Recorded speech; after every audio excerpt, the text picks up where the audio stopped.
Hello students, आज का ये चैप्टर बहुत इंपॉर्टेंट है क्योंकि ये चैप्टर का नाम नेशनलिज्म इन इंडिया है और ये अपने देश से संबंधित है।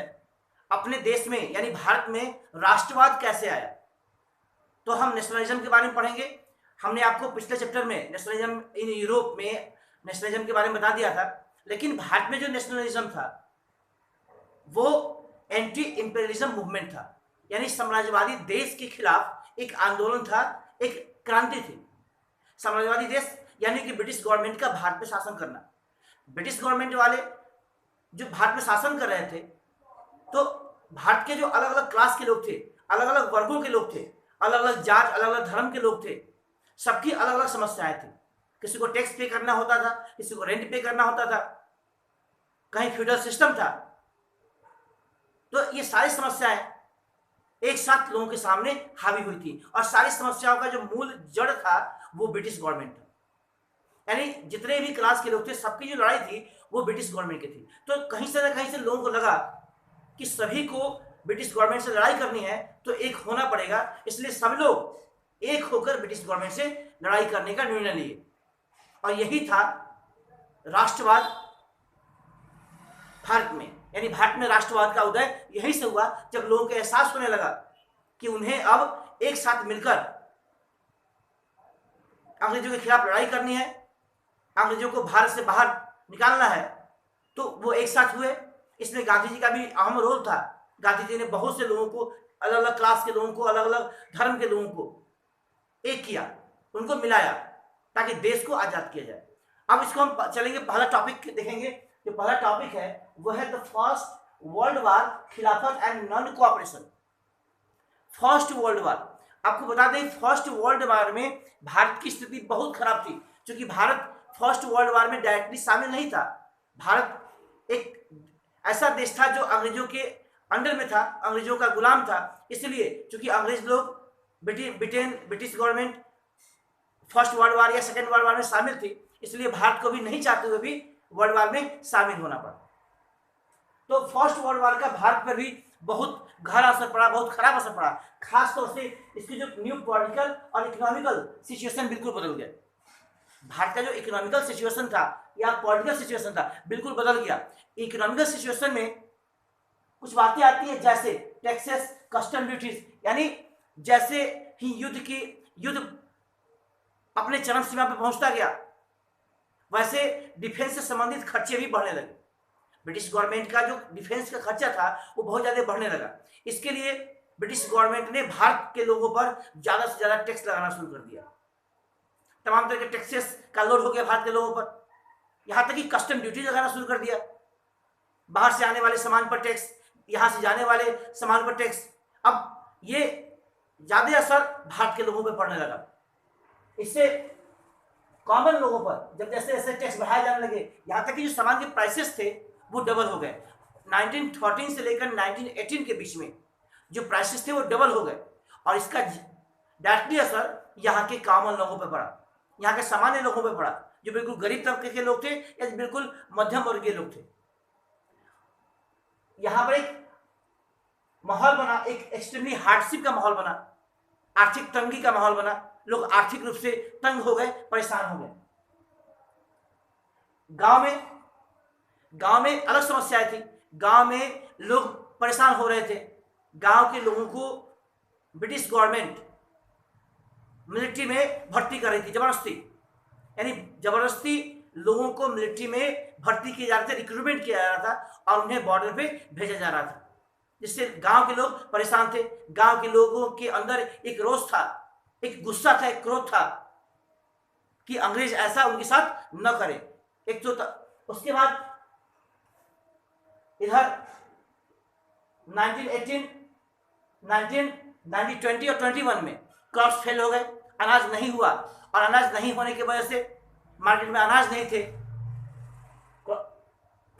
भोजन की कमी हो गई और भोजन की कमी की वजह से जो भी अनाज उगा रहे थे उन अनाजों का दाम ज्यादा हो गया, लोगों को अनाज नहीं मिल पा रहे थे। उसके साथ ही साथ बीमारी का अपना अलग प्रकोप था। अनाज की कमी के साथ साथ बीमारी भी आ गई अब ये बीमारी के को लोग झेल रहे थे, इस सारी समस्याओं को लोग एक साथ झेल रहे थे। एक तरफ बीमारी थी, आर्थिक मंदी थी, आर्थिक हार्डशिप था, तंगी था, लोगों के पास पैसे नहीं थे, और उधर ब्रिटिश गवर्नमेंट का अपना टैक्स लगाना, तमाम तरह के टैक्सेस को इम्प्लाई किया जा रहा था भारत के लोगों पर। लोग इतने परेशान हो गए कि लोगों को बस एक चमत्कार की आवश्यकता थी, एक ऐसे व्यक्ति की आवश्यकता थी जो आकर उनकी समस्याओं को हल करे। और तभी 1915 में गांधी जी का आगमन साउथ अफ्रीका से हुआ। आप देखेंगे नया जो दूसरा टॉपिक है वह है द आइडिया ऑफ सत्याग्रह, यानी सत्याग्रह मूवमेंट को लेकर गांधी जी भारत में आए। इसके पहले गांधी जी 1915 से पहले गांधी जी साउथ अफ्रीका में थे, जहां उन्होंने रेशियल डिस्क्रिमिनेशन, जिसको अपार्थाइड भी कहा जाता है, या रंग भेद के खिलाफ लड़ाई में शामिल हुए थे।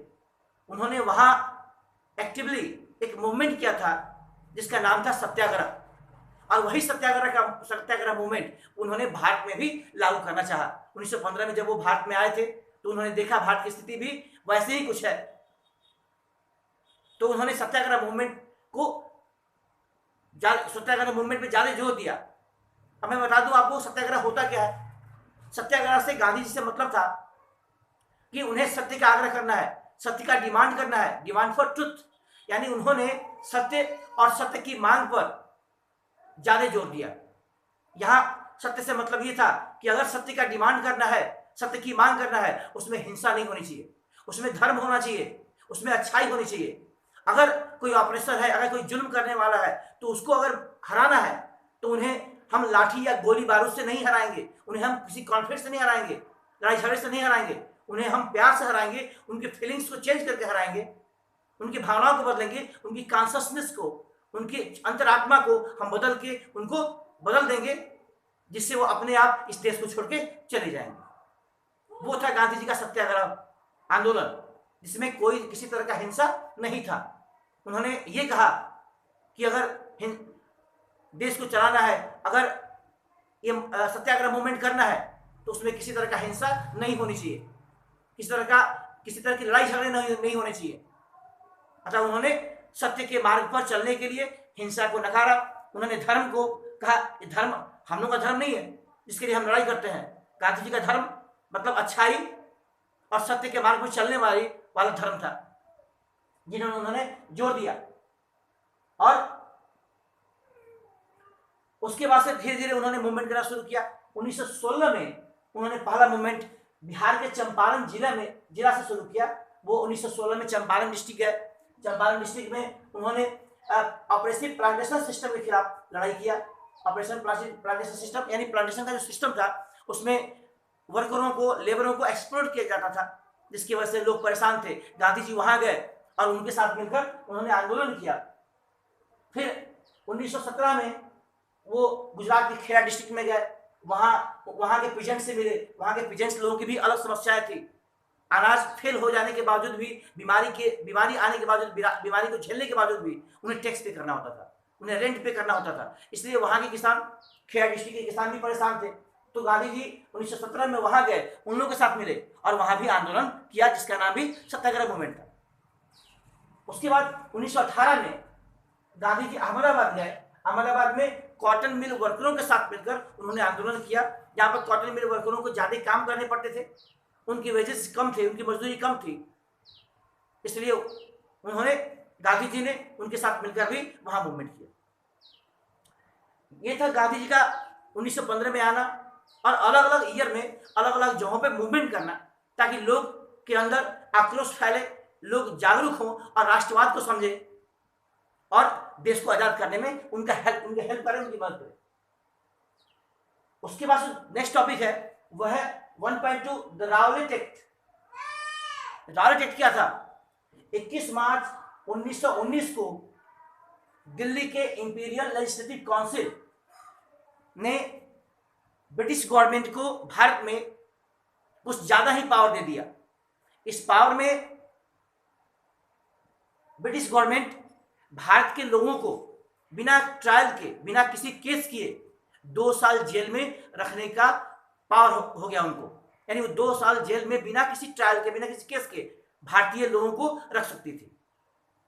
उसके बाद से दूसरी तरफ कोई भी पॉलिटिकल एक्टिविटीज अगर कोई कैरी करता है, कोई उसे कार्यान्वयन करता है, तो उसे दबाने का भी पूरा अधिकार ब्रिटिश गवर्नमेंट को हो गया।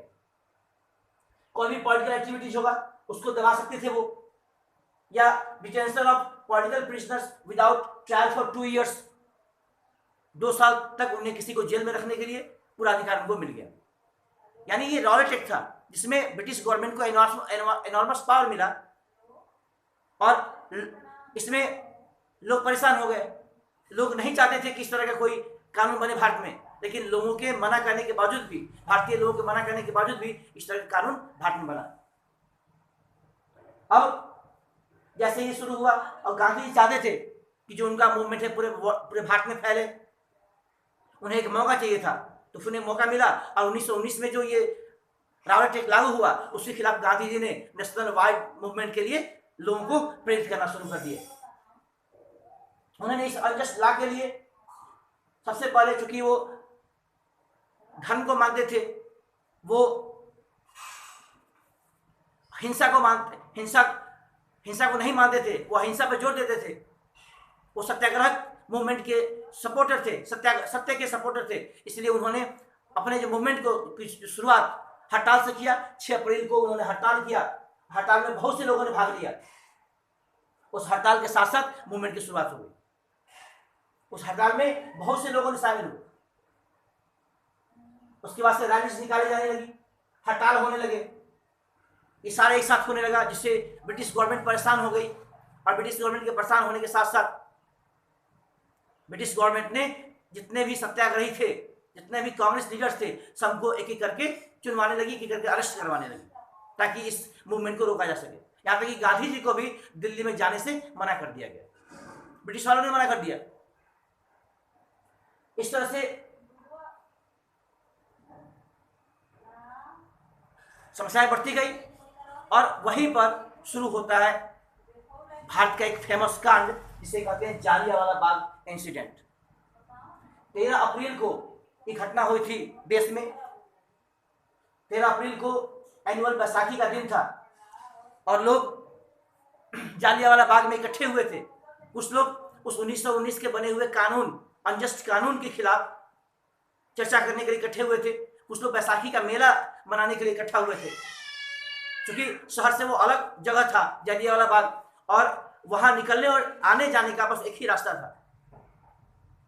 तभी उसी समय जनरल डायर ने कमान संभाला। जनरल डायर ने कमान संभाला, उसने आते आते मार्शल लॉ लगा दिया। मार्शल लॉ का मतलब होता है कि जब कोई मिलिट्री शासक शासन करने लगता है या उसके अनुसार शासन किया जाने लगता है, उसे मार्शल लॉ कहते हैं। यानी किसी मिलिट्री वाले व्यक्ति के द्वारा शासन करना। तो जनरल डायर ने कमान संभाला, उसने देखा, इन सारी चीजों को देखा, वो इस चीजों को रोकना चाहता था, इसलिए मार्शल लगा। बहुत से गांव के लोग जो बैसाखी के मेले में घूमने गए थे, एक दूसरे से मिलने गए थे, उनको पता भी नहीं था कि उस समय मार्शल लॉ लगा हुआ है, मिलिट्री शासक के द्वारा शासन किया जा रहा है या शासन चलाया जा रहा है। सब लोग अपने में मस्त थे, एक दूसरे से मिलजुल रहे थे या देश के बारे में बात कर रहे थे। अचानक उसने, जनरल डायर ने उस रास्ता को रोकवा दिया और उन पर गोली चलवा दी, जिससे हजारों सैकड़ों लोग एक साथ मारे गए। और ये पूरे भारत में ये इंसिडेंट बहुत फेमस हो गया, जालियांवाला बाग के नाम से इंसिडेंट फेमस है ये। फिर गांधी जी ने देखा कि कैसे लोग परेशान हो गए हैं। गांधी जी ने मूवमेंट को वापस लेने की बात कही। गांधी जी ने सोचा कि अगर लगातार ऐसे होता रहेगा, ऐसे सत्याग्रही मरते रहेंगे, तो उनके मूवमेंट को पूरा आयाम नहीं मिल पाएगा, उनका मूवमेंट पूरा फैल नहीं पाएगा। इसलिए उन्होंने मूवमेंट को वापस ले लिया। जो नेक्स्ट टॉपिक है वो है खिलाफत मूवमेंट। क्योंकि गांधी जी को अब पूरे देश में मूवमेंट करना था, और उस समय हिंदू और मुसलमान के बीच बढ़ती जो तनाव थी, उससे गांधी जी बहुत परेशान थे, और वो बहुत ज्यादा तनाव बढ़ रहा था। हिंदू और मुस्लिम के बीच जो तनाव बढ़ रही थी वो बहुत ज्यादा थी, तो उसको भी रोकना था। गांधी जी को एक मौका चाहिए था कि वो किसी तरह से हिंदू और मुसलमान को एक छतरी के नीचे लेकर आए। और तभी जो वर्ल्ड वॉर फर्स्ट हुआ था, वर्ल्ड वॉर फर्स्ट के अंत में ऑटोमन तुर्की हार गया था, और ऑटोमन तुर्की के हारने के साथ आपको पता होगा कि ऑटोमन तुर्की एक इस्लामिक कंट्री था और एक इस्लामिक कंट्री है जो वर्ल्ड वॉर फर्स्ट में शामिल हुआ था, और इस्लामिक उसके हारने के बाद, यानी ऑटोमन तुर्की के हारने के बाद ऐसा अफवाह फैला कि ऑटोमन तुर्की का जो शासक है, यानी ऑटोमन तुर्की के जो शासक यानी खलीफा, जो खलीफा लोग हैं, जो वहाँ के स्पिरिचुअल हेड भी होते थे, उनके अधिकारों को छीन लिया जाएगा। मतलब ऐसा अफवाह फैला कि ऑटोमन तुर्की के हारने के बाद से ब्रिटिश वाले उनके गुरुओं के, उनके धार्मिक गुरुओं के, उनके जो शासक है उनके स्पिरिचुअल पावर्स को छीन लेंगे। इस चीज को देखकर भारत में, चूंकि भारत में गुलाम था, तो उन्हें डर था कि भारत में कहीं ऐसा ना हो कि वही चीज लागू कर दिया जाए। तो भारत में दो भाई थे, मोहम्मद अली और शौकत अली, जिन्होंने इस मूवमेंट को लीड किया और उन्होंने एक खिलाफत मूवमेंट बनाया, उस खिलाफत कमेटी बनाया। और उस खिलाफत कमेटी का मुख्य उद्देश्य था कि जो खलीफा हैं, जो धर्मगुरु हैं, जो एम्परर हैं इस्लामिक देश के, इस्लामिक कंट्री के, उनके अधिकारों की रक्षा की जाए। यानी इस्लामिक देश के एम्परर के अधिकारों की रक्षा करने के लिए जो मूवमेंट किए गए वही था खिलाफत मूवमेंट। आपको समझ में आ गया होगा। फिर उसके खिलाफ, नए गवर्नमेंट के खिलाफ लोगों ने आवाज उठाई, और इस तरह से जब गांधी जी ने देखा कि इधर मोहम्मद अली, शौकत अली भी की जो लड़ाई है वो भी अंग्रेजों के खिलाफ है, यानी जो समस्याएं होने वाली थी इस्लाम के खिलाफ, इस्लाम के लिए, वो समस्याएं अंग्रेजों से जुड़ी हुई थी, और इधर गांधी जी भी अंग्रेजों के खिलाफ भी आवाज उठाना चाहते थे। उन्हें एक मौका चाहिए था कि वो किसी तरह से हिंदू और मुसलमान को एक कर दें। फिर उन्होंने मोहम्मद अली और शौकत अली से बातें की, उन्होंने हिंदू और मुसलमान को एक छतरी के नीचे लाया, और उन्होंने उस मूवमेंट को, यानी खिलाफत मूवमेंट को, नॉन कोऑपरेशन मूवमेंट से जोड़ दिया। जो नेक्स्ट टॉपिक है 1.3, वो है व्हाई नॉन कोऑपरेशन। अब खिलाफत मूवमेंट के बारे में उन्होंने पढ़ लिया, और जो दूसरा टॉपिक है वो है नॉन कोऑपरेशन मूवमेंट, यानी असहयोग आंदोलन, जिसमें सहयोग नहीं करने की बात की गई थी। इधर खिलाफत मूवमेंट और उधर non cooperation movement. Non cooperation movement में क्या था? गांधी जी ने 1919 में एक बुक लिखी थी, हिंद स्वराज।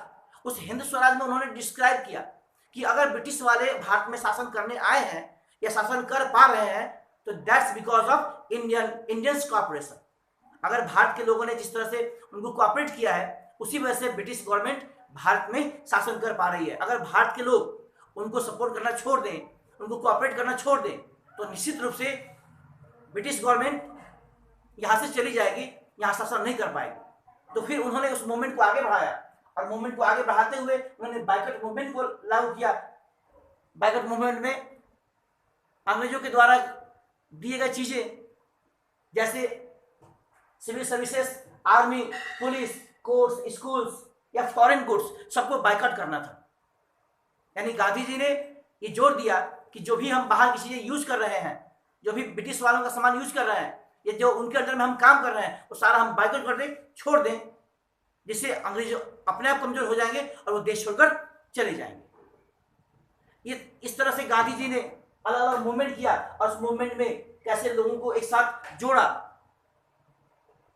इस चैप्टर में अब तक यहीं तक पढ़ाएंगे आप लोगों को। ये जो फर्स्ट पार्ट होगा, ये फर्स्ट 1.2, 1.3, जो नेक्स्ट सेकंड पार्ट होगा वो नेक्स्ट पार्ट में पढ़ाएंगे। तब तक के लिए धन्यवाद।